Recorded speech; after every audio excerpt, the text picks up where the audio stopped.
Ya, 101,1 Radio Smart FM Makassar. Halo, selamat siang Smart Listeners, apa kabar Anda siang hari ini? Semoga Anda juga tetap semangat ya untuk mengerjakan segala tugas Anda hingga tuntas nanti. Nah, Smart Listeners, pemuda merupakan generasi penerus bangsa. Dan beberapa tahun ke depan, pemuda-pemuda ini juga akan ikut serta untuk pembangunan di Indonesia. Pemuda kita baik, maka masa depan bangsa ini juga akan baik. Nah, Smart Listeners, di spesial program untuk hari ini tentunya bersama Parlemen. Ini merupakan spesial program yang kami hadirkan untuk Anda, merupakan kerjasama bersama Sekretariat DPRD Kota Makassar ya. Dan untuk Anda juga kami informasikan, Anda yang ingin menyampaikan aspirasinya silakan, karena Anda juga bisa melalui aplikasi Ajama, jadi ajang aspirasi masyarakat ya. Anda bisa download ya di Google Play Store dan juga App Store, atau bisa langsung aja di WhatsApp di PPID Sekretariat DPRD Kota Makassar di 0811 411 0309. Untuk siang ini langsung saja kita akan ngobrol bersama tamu spesial saya yang tentu sudah ada di studio. Kita sapa dulu ya. Di sini kita sudah bersama dengan Pak Mario David, anggota Komisi D DPRD Kota Makassar. Selamat siang Pak Mario. Selamat siang, Assalamualaikum warahmatullahi wabarakatuh. Iya, Smart Listener. Mana mic-nya? Assalamualaikum, selamat siang Smart Listener, dimanapun Anda berada. Gimana kabarnya Pak Mario? Alhamdulillah. Ini cukup lama ya baru ketemu lagi dengan Pak Mario ya? Iya, udah cukup lama. Beberapa waktu lalu sempat di studio yang lama gitu ya? Iya, di studio yang lama. Dan alhamdulillah sehat-sehat walaupun sedikit kecapean, tapi nggak apa-apa lah. Terima kasih ya Pak sudah hadir di Smart FM. Gimana aktivitasnya untuk hari ini Pak Mario? Hari ini sibuk sekali untuk menerima aspirasi dari teman-teman disabilitas lagi nunggu di kantor.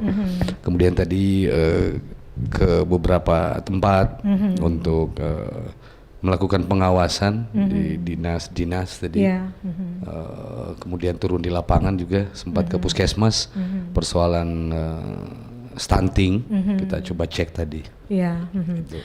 Nah, kira-kira Smart Listeners juga ingin mengetahui ya, sebelum berkiprah di politik ya, dari seorang Pak Mario ini sebelumnya seperti apa nih aktivitas ataupun profesinya Pak Mario?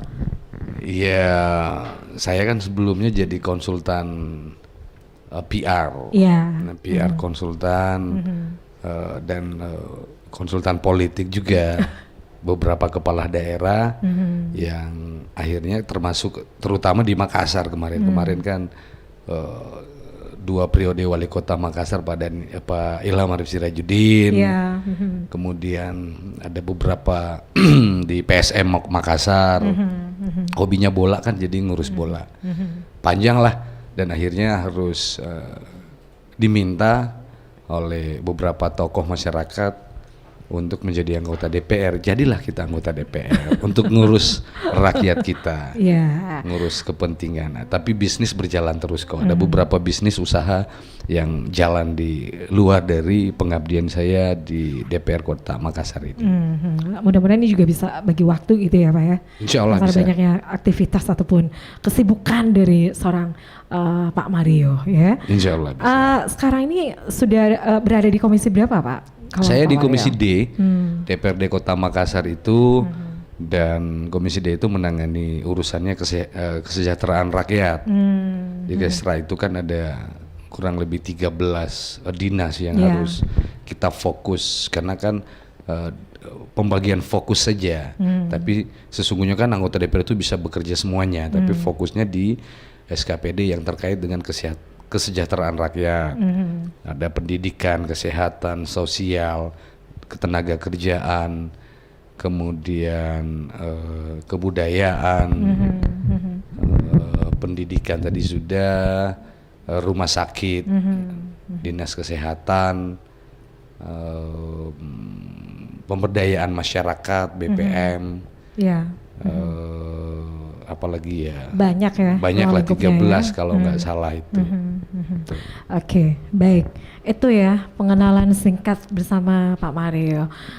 Kalau saya lihat ya, kalau kemarin-kemarin ini tambah fresh aja nih Pak. Saya lihat. Apa tipsnya? Alhamdulillah. Ya. Banyak istirahat yang cukup, banyak minum air putih dan jangan stres. Nikmati seluruh pekerjaan aktivitas dengan baik. Kalau bekerja dengan tulus, ikhlas, kita itu pekerjaan bukan beban, pekerjaan itu hobi kan. Ya, jadi enjoy gitu ya. Enjoy. Sampai malam juga bisa gitu ya Pak ya. Yes, memang sekerjaannya sampai malam. Ya. Kadang-kala malah anak-anak jadinya, aduh, papi, where are you? Come on, I miss you. Kan anak-anak semua bahasa Inggris kan di sekolah Inggris, jadi selalu ngobrolnya bahasa Inggris dan nanya di mana, where are you papi, I miss you, when you come back home, bla bla bla bla, biasalah. Oke, baik. Itu salah satu ya dari tips ya untuk tetap bugar ya dan juga tetap berpikir positif ya, Pak Mario ya. Baik, untuk topik kita hari ini Pak, ini terkait dengan mendorong kreativitas dan peran generasi muda dalam program Lorong Wisata. Nah kalau dari Pak Mario sendiri yang melihat ya, untuk generasi muda khususnya untuk pemuda saat ini di Indonesia ya secara umum dulu nih Pak, bagaimana Pak Mario melihat? Oh iya, lupa tadi, Dinas Pemuda dan Olahraga juga ada di Komisi D. Oh gitu, jadi relevan gitu ya. Hari ini kan bangsa Indonesia memiliki bonus demografi yang begitu luar biasa. Potensi anak muda kita, generasi milenial, generasi X, Y, dan baby boomer hari ini begitu memenuhi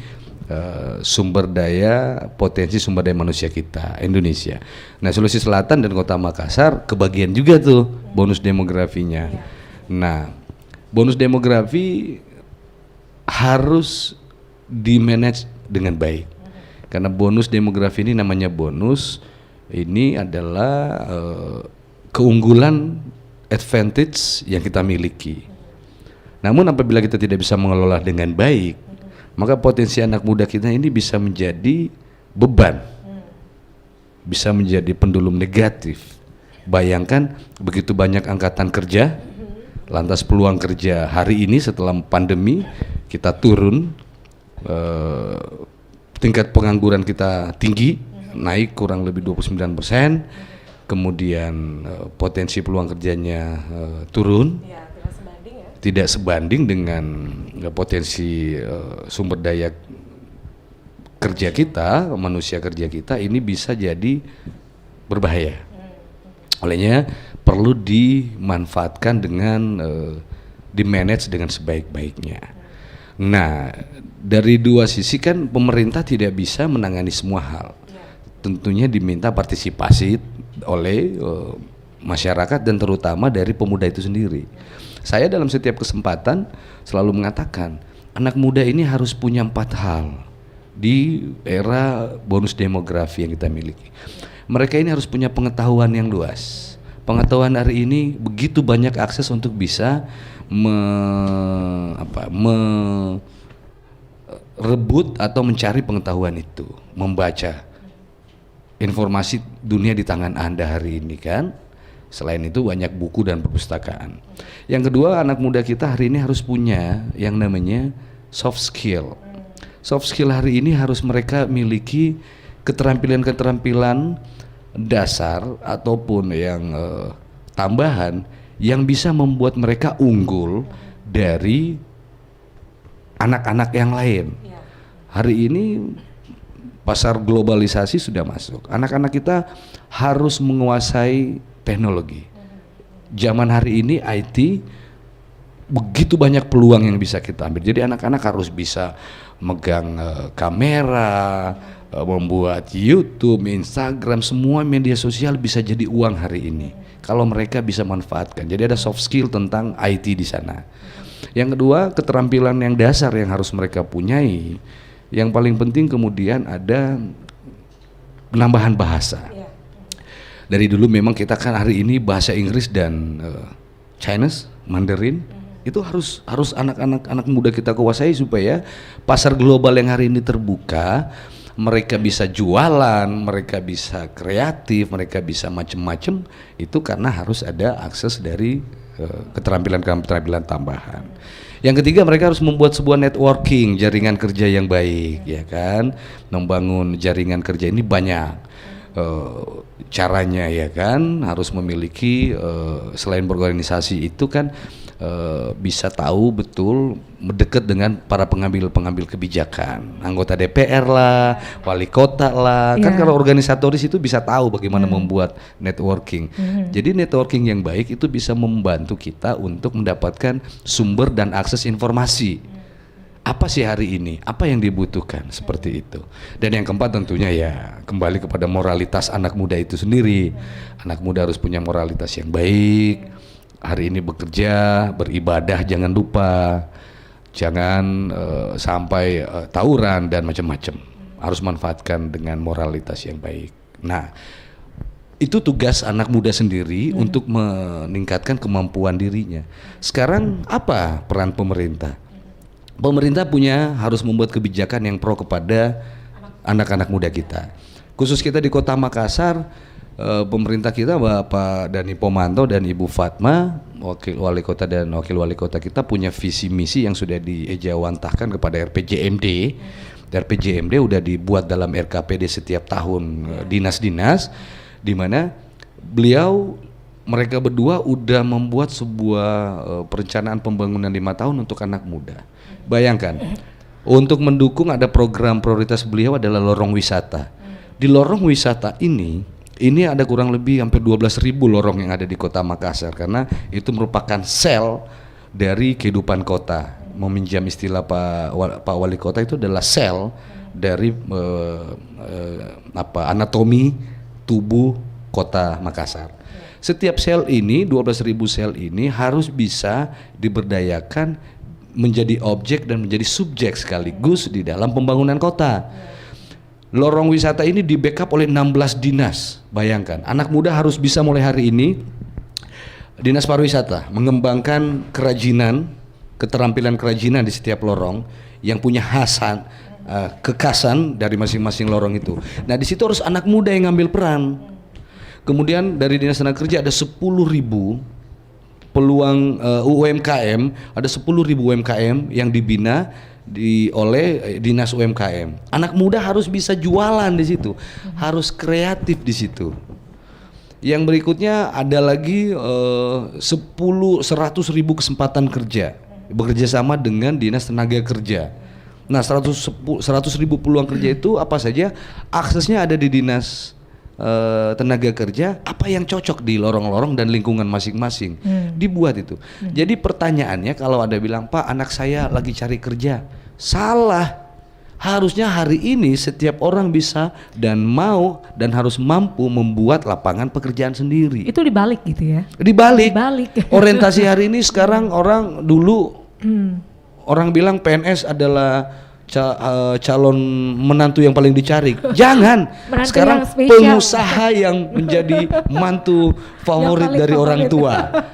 Kenapa? Hari ini kita bisa membuat produk. Let's say buat satu produk kopi yang bisa dibuat anak-anak muda dan kemudian dipasarkan melalui Instagram, melalui media sosial, melalui YouTube dan macam-macam. Saya 3 tahun terakhir kemarin di Komisi B mengurusi UMKM. Kita punya kurang lebih 13-14 ribu UMKM yang sudah kita bina. Dibuatkan pelatihannya dan kemudian disupport untuk marketing dan skill untuk pengembangan produksi produknya. Apa yang kurang? Biasanya mereka soal modal. Modal hari ini saya bilang ada 6 bank perbankan milik pemerintah yang diwajibkan menyalurkan KUR, kredit usaha rakyat, kredit usaha untuk penanggulangan ekonomi nasional PEN, tidak pakai agunan, bunganya 3%. Nah, bank mau ngasih kamu duit, ya bikin usaha dong. Itu sebagai persyaratan. Persyaratan, gitu ya? Ada usaha, memulai usaha yang paling simpel, tidak pakai uang, itu apa? Menjadi anggota dari bank sampah yang ada di Kota Makassar.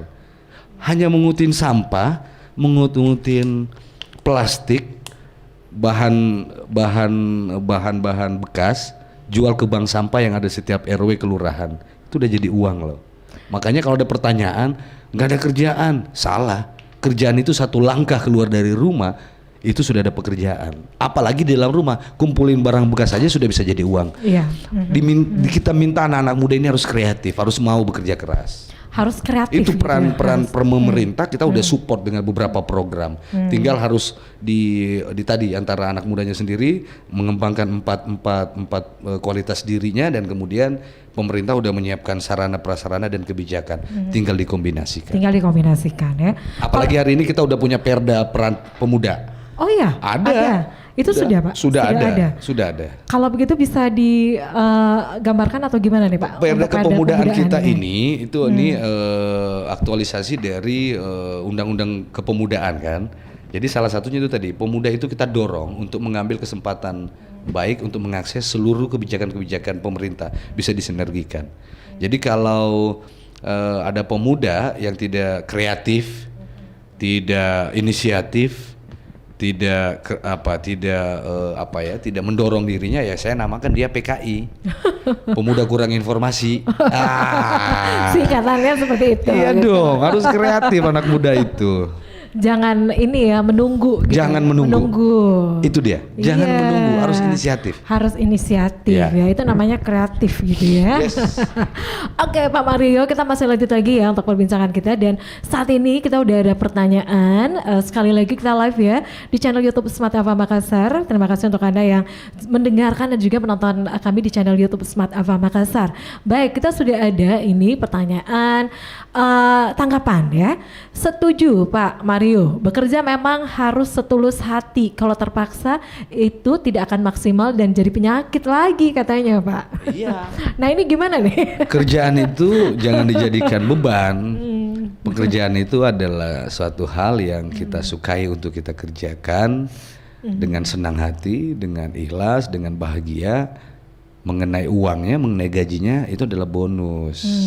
Jadi bekerja bukan untuk mencari uang, tapi bekerja untuk aktualisasi diri, untuk melakukan hal yang berguna. Jadi kita diciptakan Tuhan untuk bisa berguna bagi keluarga, bagi diri sendiri, keluarga dan orang lain. Kalau itu udah berjalan, gaji dan bonus yang lain-lain itu bonus. Itu akan mengikut gitu ya. Itu akan ngikut pasti. Karena kan biasanya nih kalau pada saat fresh graduate gitu kan, mereka masuk suatu lingkungan kerja ataupun masuk kantor gitu ya, apalagi lulusan S1 gitu kan Pak Mario. Pasti berpikirnya langsung mereka bisa menduduki posisi yang strategis gitu kan. Yang biasanya mereka itu paradigma yang harus dirubah hari ini. Ya, ada memang pekerjaan-pekerjaan yang seperti aparatur sipil negara, penegak hukum, ini alat-alat negara itu udahlah, itu pasti. Tapi kan itu hari ini satu berbanding ribuan orang untuk menduduki satu jabatan itu. Nah masa stuck untuk yang itu? Harus bisa kreatif, membuka lapangan pekerjaan baru, bisnis, dan kemudian orang lain bisa bekerja untuk kalian. Menjadi bos untuk diri sendiri. Berartinya mindsetnya harus diubah gitu dong. Mindsetnya harus dirubah hari ini. Mindsetnya pemuda kita harus berubah. Nah ini agak susah gitu ya Pak Mario ya. Kalau tidak mau berubah maka terlindas dan tertinggal. Konsekuensinya hanya itu. Jadi mau kreatif, mau aktif, atau mau di rumah tertinggal, tiap hari dia ngomelin orang tua, tiap hari dia ngomelin mertua. Apa yang kamu mau bikin? Nah, padahal kalau keluar berkreativitas, itu tadi empat pengembangan dirinya, 4 yang harus dia miliki.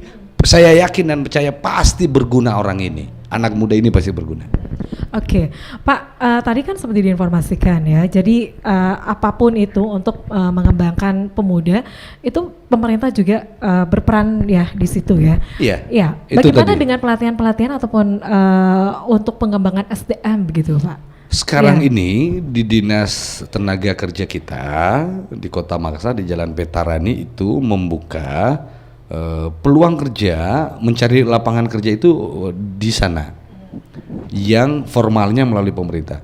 Seluruh kurang lebih 6.000 sampai 13.000 usaha yang ada di Kota Makassar yang sudah settle, itu bisa diakses juga peluang kerjanya. Selain tadi yang saya bilang di awal, kita membuka lapangan pekerjaan baru. Tapi kalau paradigma terus mau menjadi anak buah, mau menjadi orang suruhan, ya bisa saja datanglah ke Dinas Tenaga Kerja untuk di sana banyak peluang kerja, ada websitenya juga yang bisa dibuka. Hari ini untuk mendapatkan peluang kerja gampang banget, cari saja lowongan kerja di handphone, pasti ada. Oke, jadi itu yang ya. tinggal sesuai, yang sesuai dengan passionnya, sesuai dengan hasrat dan skill yang dia miliki. Gitu.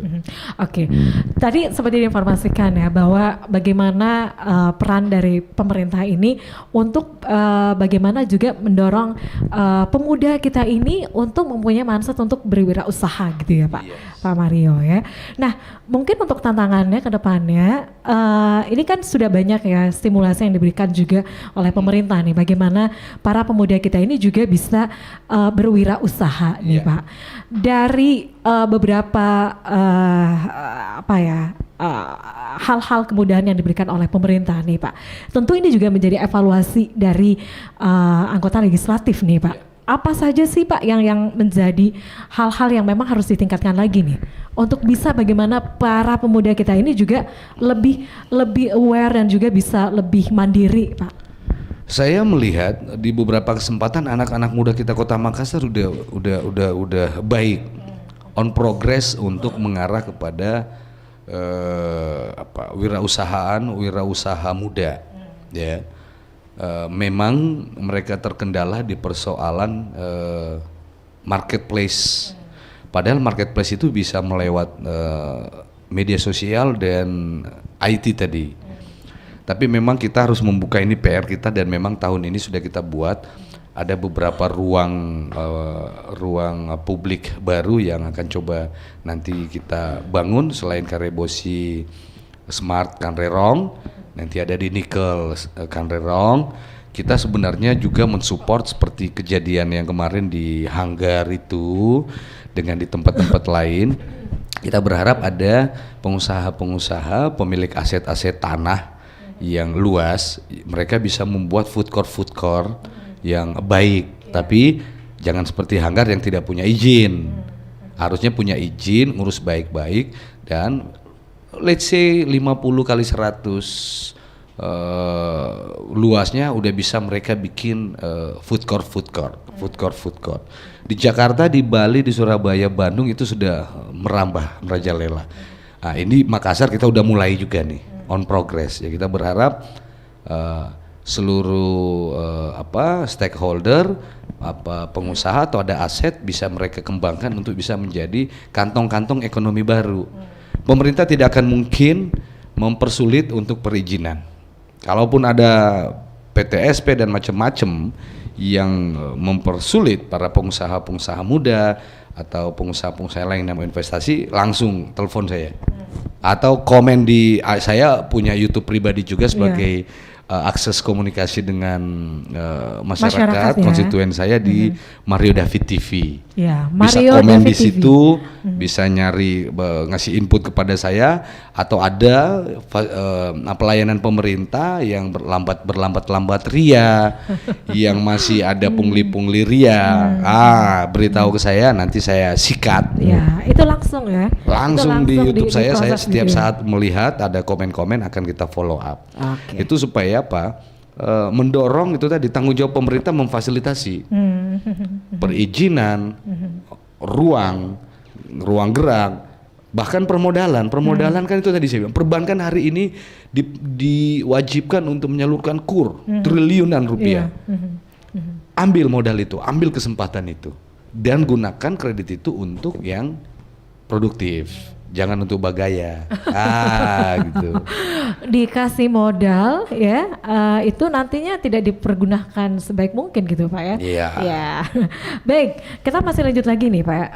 Tema kita mendorong kreativitas dan peran generasi muda dalam program Lorong Wisata. Nah, kalau dari saat ini ya, salah satu program pemerintah yang memang saat ini menjadi prioritas ini, salah satunya adalah Lorong Wisata. Lorong Wisata. Lorong Wisata. Kalau Pak Mario sendiri melihat nih, untuk bagaimana pengembangan ataupun lorong ini bisa mempunyai daya tarik, ya, istilahnya juga bernilai bisa menambah pundi-pundi keluarga gitu kan? Itu gimana nih Pak? Apa yang memang harus dilakukan oleh masyarakatnya? Sebenarnya kan lorong wisata itu namanya juga wisata. Wisata pasti salah satu poin pentingnya adalah destinasi, tempat yang menyiapkan satu ruang untuk bisa menikmati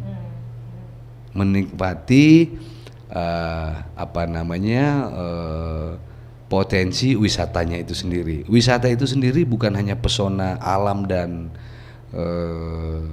cakrawala keindahan, tapi lorong yang dimaksud dengan wisata ini di dalamnya bisa dibuatkan jadi destinasi kuliner misalnya.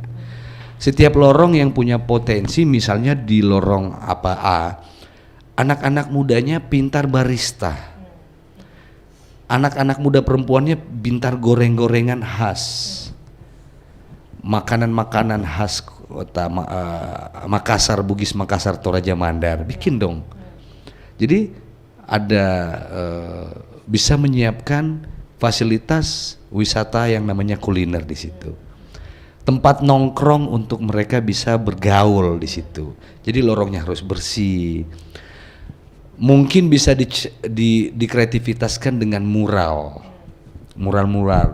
Lorongnya dicat dengan tematik-tematik yang cantik. Di situ juga bisa kalau anak-anak muda itu punya passion pertanian dalam kota, itu cantik tuh, sama seperti di Surabaya. Itu di setiap lorong jalan ganggang itu ada perkebunan perkotaan, lorong yang vertical garden yang bisa menghasilkan uang di situ. Ada lombok, sambal, tomat, macam-macam bisa ditanam di situ dengan vertical garden. Jadi kalau lorongnya hijau, spesifik, menarik, orang pasti akan datang. Apa sih? Anggaplah lorong lorong wisata hutan dalam kota. Apa hutan dalam kota? Ayo, penasaran kan? Kita pergi lihat dong ke situ. Oh, ternyata semua serba hijau, banyak tanaman. Oh, di ujungnya ada kedai-kedai minum kopi. Kan bisa jadi jualannya anak muda. Tanaman dalam kotanya bisa digunakan sendiri, dikonsumsi, atau bahkan bisa dijual. Ada beberapa lorong yang sudah berjalan dengan itu. Ada tanaman okra, tanaman-tanaman ini yang bisa langsung dijual dan bisa dinikmati di Baji Pak Mai dengan ini sudah ke pasar modern? Udah, pasar modern mereka. Sudah ke pasar Dinas modern. Perdagangan dan Koperasi sudah mengakses ke pasar-pasar modern kita.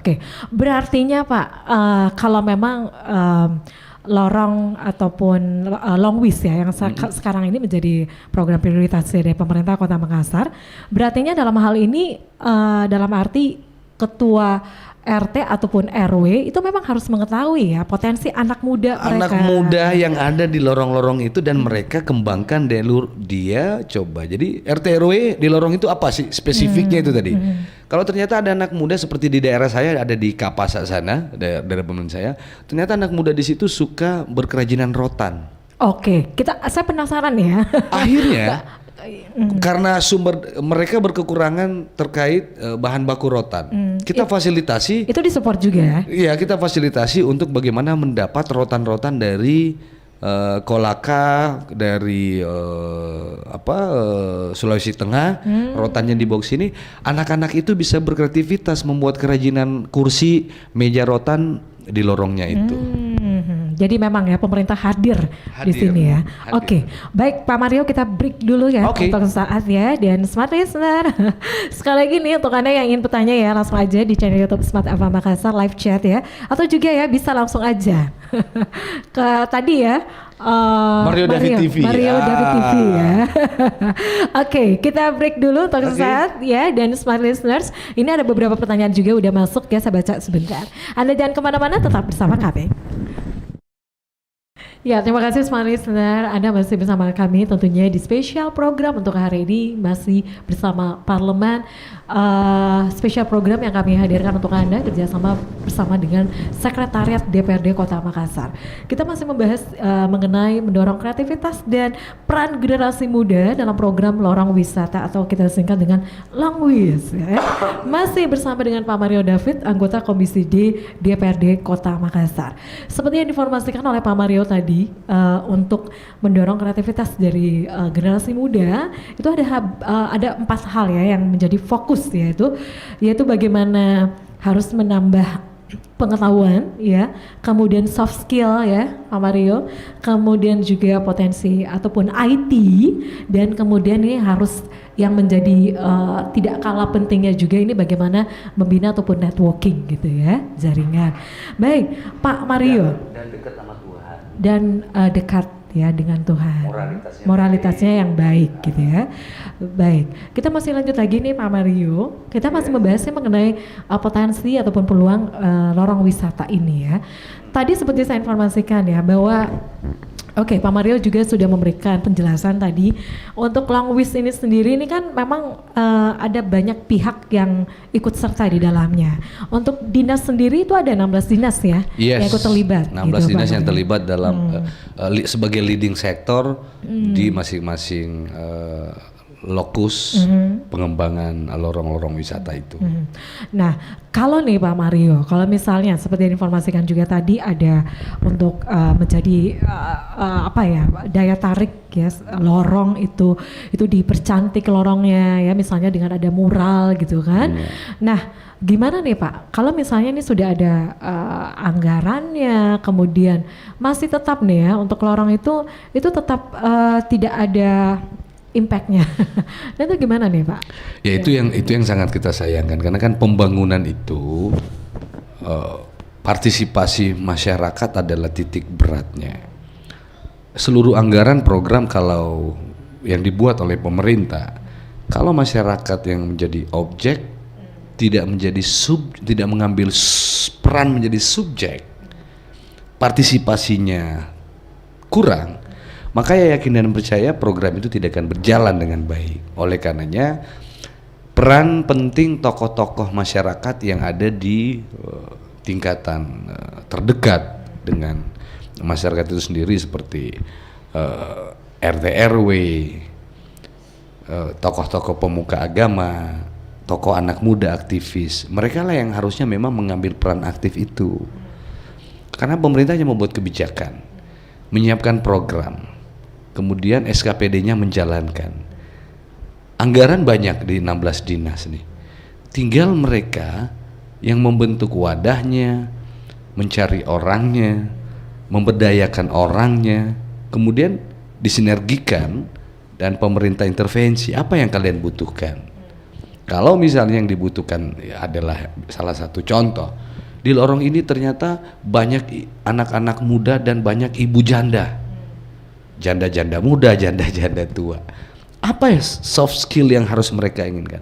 Misalnya di situ lorong Pak Jaita.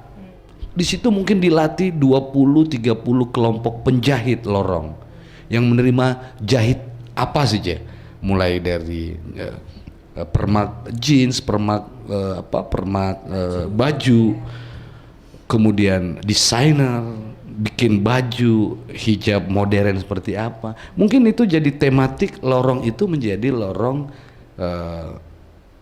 desainer misalnya. Ada lorong tertentu karena kan tidak bisa diseragamkan, masing-masing lorong punya sumber daya berbeda, punya punya kekhasan juga masing-masing. Mungkin di lorong itu ada betul-betul gorengan jalan kote, bikin aja jalan kote di situ, nggak apa-apa, disupport nanti tuh. Oh di sini Pak, ternyata penduduk kami, Pak RT Pak RW bilang penduduk kami di sini ada 7 rumah di sini, tukang goreng-goreng semua, ada semua anak mudanya, ada semua sumber daya yang bisa menggoreng. Ya udah kreatif bikin jalan kote rasa nangka, jalan kote durian mengkal, macam-macam bisa dibuat. itu kan hanya brand, hanya merek yang menarik perhatian. Tapi sebenarnya produknya adalah jalan kote dasar. Mungkin di situ semua macam-macam sumber daya bergabung untuk menjadikan lorong wisatanya itu jadi trademark. Jadi ada inovasi, ada kreativitas juga gitu. Disayangkan tadi pertanyaannya, bagaimana kalau kita udah siapin dan segala macam, kemudian masyarakatnya yang enggak, berarti kan itu tadi program pemerintah tidak akan mungkin bisa melakukan programnya ketika masyarakatnya sendiri tidak mengambil partisipasi dan peran aktif yang besar. Jadi partisipasi masyarakat memang sangat penting. Gitu ya. Juga nih dari RT RW bagaimana pendekatannya kepada warga ya Pak? Yes. Ya itu yang terpenting saya kira Pak. Pendekatannya tokoh-tokoh masyarakatnya berembuk apa sih yang bisa dibuat, nanti tinggal diajukan. Oh dinas ini bisa masuk ini posisi dinas. Dan kita yakin kan lurah camat juga sebagai penguasa teritorial di daerah masing-masing sudah tahu pasti potensi masing-masing masyarakatnya seperti apa. Insya Allah bisa berjalan. Kalau anak mudanya suka musik ya itu bisa juga. Anaknya suka musik, bikin lorong musik. Nah, iya bikin musik. Suka seni juga bisa melukis gitu kan? Bisa melukis, bisa bisa anak band, bisa. Lagu lorongnya, lagu lorong, pokoknya bisa semua. Nah, itu yang penting itu tadi. Ada sinergitas antara ketika masyarakatnya sudah mengambil peran aktif, sudah ada pemerintah fasilitasi dong. Kadang-kala juga pemerintah SKPD yang saya lihat nih SKPD-nya bingung. Mereka mau bikin apa di lorong ini? Apa yang saya harus lakukan di sini? Ini menjadi salah satu tantangan juga Pak ya? Kendala sekarang ya? Itu tantangan dan kendala terbesar hari ini yang saya lihat dari SKPD.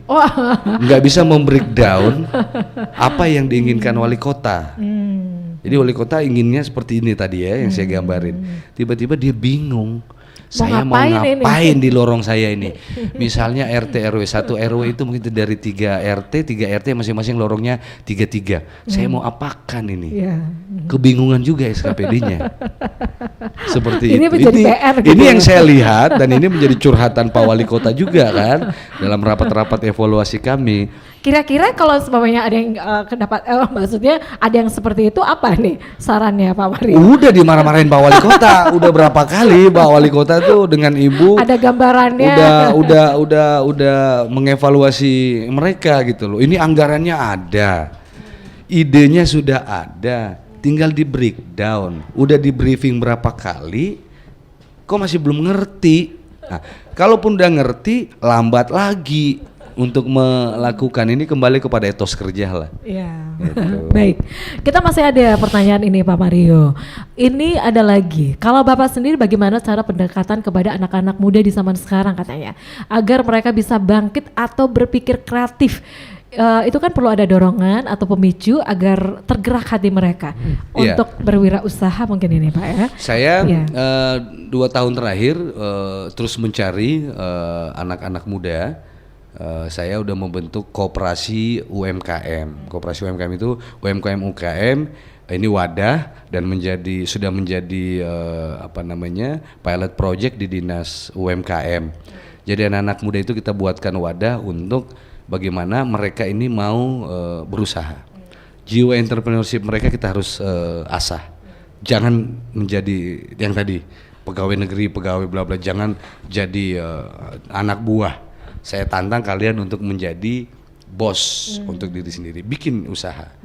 Kamu bikin usaha, itu tadi yang skillnya barista kita bikinin, kita dorong di UMKM koperasi. Di sana sudah ada satu ruang inkubator bisnis, kita udah siapin di kantor UMKM Kota Makassar, koperasi dan UMKM-nya. Di sana ada inkubator bisnis yang boleh mereka gunakan. Misalnya mereka punya tadi barista bikin kopi, bikin pisang goreng, bikin bla bla bla. Kita coba ajarin bahwa untuk memulai bisnis itu tidak sesulit yang mereka hadapi sesungguhnya. Di sana sudah ada alat dan perlengkapan peralatan. Jadi tinggal bikin kreatif produk seperti apa, kita bantu perizinannya. OSS-nya cepat untuk NIB nomor induk berusahanya, NIB-nya, NPWP-nya kan 5 menit. Hari ini semua sistem digitalisasi. Nggak perlu antri-antri di kantor, bikin NPWP ke kantor sana, nggak, lewat ini bisa. Ada NIB ya? Kan, NIB juga ada lewat sistem OSS sekarang udah bisa daftar dari rumah, udah punya nanti. Nah setelah itu produknya kita buatkan haki.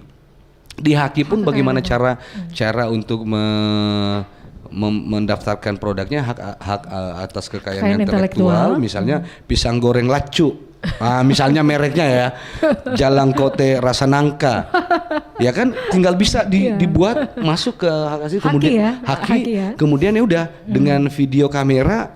Hari ini semua handphone udah bisa kita jadiin ini, langsung bisa dipromosiin. Bisa menjadi marketplace hari ini handphone kita semua, karena ada Grab dan macam-macam udah bisa. Kita udah kerja sama, udah bisa bekerja sama. Di sana akan dilatih juga bagaimana soal packaging, bagaimana desain package, ya kan, bagaimana menghitung harga package kemasan yang murah. Yang bernilai ekonomis dan punya nilai jual. Hitungannya seperti apa? Ada ya. Kemudian dilatih manajemen, bagaimana manajemen keuangan, laporan keuangan dan macam-macam. Nah laporan keuangannya kalau udah bagus, masuk ke bank. Tidak perlu pakai bank sehari ini KUR dengan di bawah 100 juta itu tidak perlu agunan hari ini. Tapi laporan keuangannya, bisnisnya real, akan ditinjau, dilihat, oh ternyata bagus. Laporan keuangannya bagus, disupport dengan memulai usaha dengan satu hal. Tidak usah, jangan memikirkan dulu mau ambil uang bank. Merengek sama bapak, mama, opa, tante. Dengan modal 1 juta bisnis sudah bisa dimulai. Itu bisa dimulai. Dan uang 1 juta, saya yakin dan percaya tidak ada satu orang tua pun ketika anaknya akan melakukan bisnis meminta uang 1 juta, dia akan tahan uangnya di bank. Dia akan pasti dorong. Atau memulai dengan pertemanan. 2, 3, 4, 5 orang kita patungan yuk, 200 ribu, 200 ribu, 5 orang jadi 1 juta. Itu bisa. Udah bisa memulai usaha. Ya, jadi jangan terkendala modal gitu ya. Tidak ada kendala modal. Ini yang dibutuhkan sekarang ini keberanian, Pak. Keberanian, makanya tadi biasanya kan kalau pas memulai usaha gitu kan ada banyak hal-hal yang dipikir. Nanti usahanya begini, nanti begini, nanti begini. Jangan dulu, tidak ada orang yang hebat bisnis hari ini di dunia yang sukses. Satu katanya, 6 huruf, berani. Berani memulai, berani melangkah. Berani berkomunikasi, berani meminta. Jangan malu-malu. Jadi berani memulai. Tadi bertemu dengan Kakak Mario, kita mau buat ini dong, ayo. Ya kan, saya kasih solusinya, ini loh solusinya. Itu tadi solusi simple, memulai membuat barista. Itu dengan 1 juta pun aku udah jadi. Oke, itu bisa dimulai ya. Selalu bilang tidak ada tempat jualannya. Siapa bilang hari ini bisa pakai handphone? Oke, ada banyak hal ya. Ada banyak hal. Yang penting mau berpikir tadi, menciptakan pengetahuannya, berpikir, soft skillnya ditingkatkan, skill foto, skill macam-macam bisa. Foto makanannya udah bisa viral, cari kata-kata produk yang menarik, yang eye catching. Oke, ya gitu. Pak Mario, kalau sekarang ini kan untuk bidang usaha ini kan banyak yang sama gitu kan. Itu kalau kita biasanya nih ya agak susah untuk nyari idenya, Pak. Nah, ikut-ikutan. Nah, kira-kira ikut-ikutan aja dulu. Ikut-ikutan aja dulu, nanti dalam prosesnya dia akan ditantang oleh sebuah keadaan untuk kok saya nggak laku, dia laku, ada apa? Kan berarti kamu inovasi lagi, berarti ada inovasi, sudah ada satu tahap berani memulai. Setelah itu ada tantangan, dia berpikir, oh ada solusi pasti. Kok dia laku, saya nggak, pasti berpikir terus.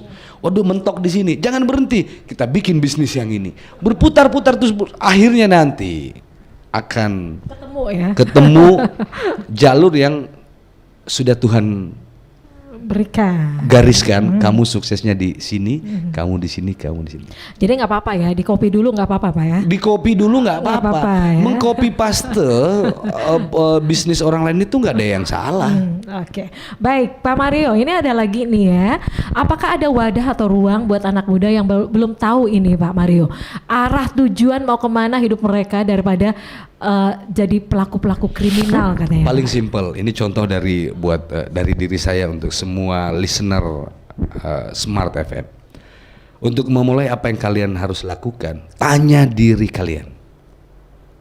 Apa hal yang bisa kalian lakukan anak muda, yang suka kamu kerjakan tanpa disuruh oleh orang lain, tanpa disuruh mama dan bapak kamu, tanpa disuruh temanmu, yang kamu suka lakukan. Karena Tuhan itu memberikan talenta kepada setiap orang manusia di bumi.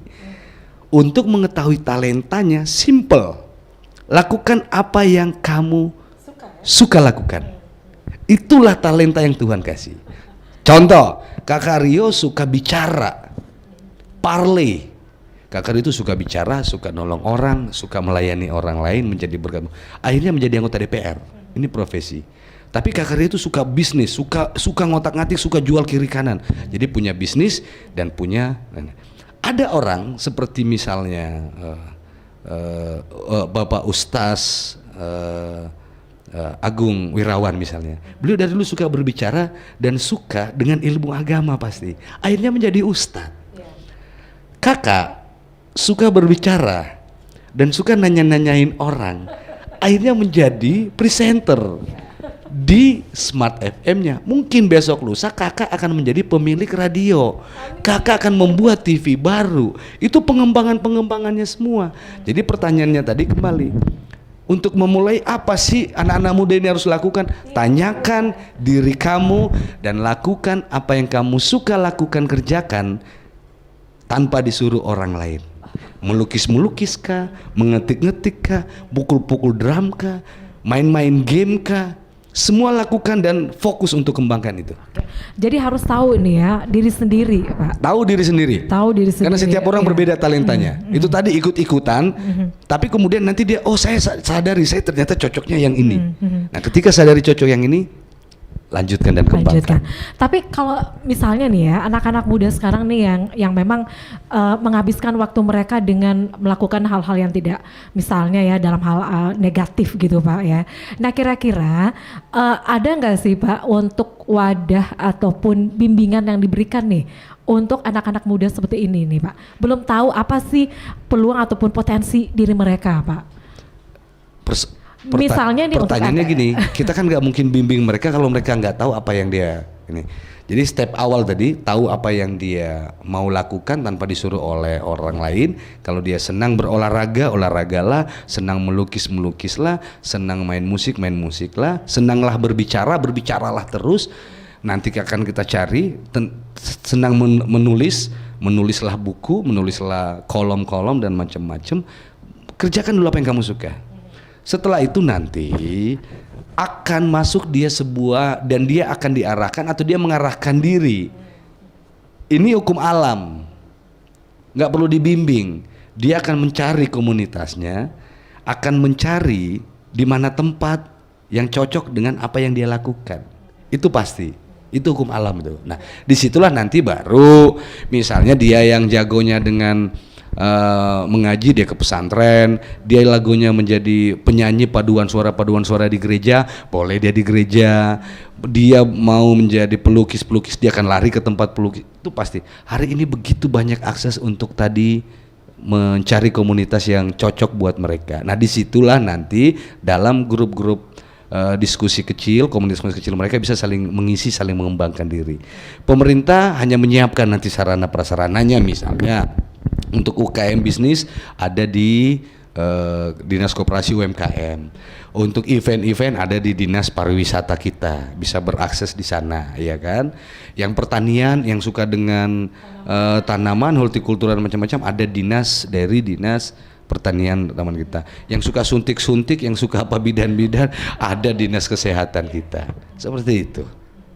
Oke, jadi dalam artian ini memang harus mengetahui ya passion kita itu apa. Gitu passionnya ya. dulu di mana? Passionnya itu apa ya? Mungkin kan tidak sih Pak Mario, kalau semuanya nih untuk menekan hal-hal yang negatif ya untuk anak-anak muda kita.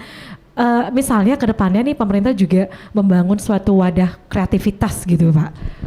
Kita untuk kedepannya kita ya, saya Pak, dengan di DPR dengan teman-teman dari dinas Pemuda dan Olahraga, dan udah diskusi dengan beberapa teman-teman dari KNPI, PP, organisasi-organisasi pemuda. Memang kita satu belum memiliki gelanggang pemuda.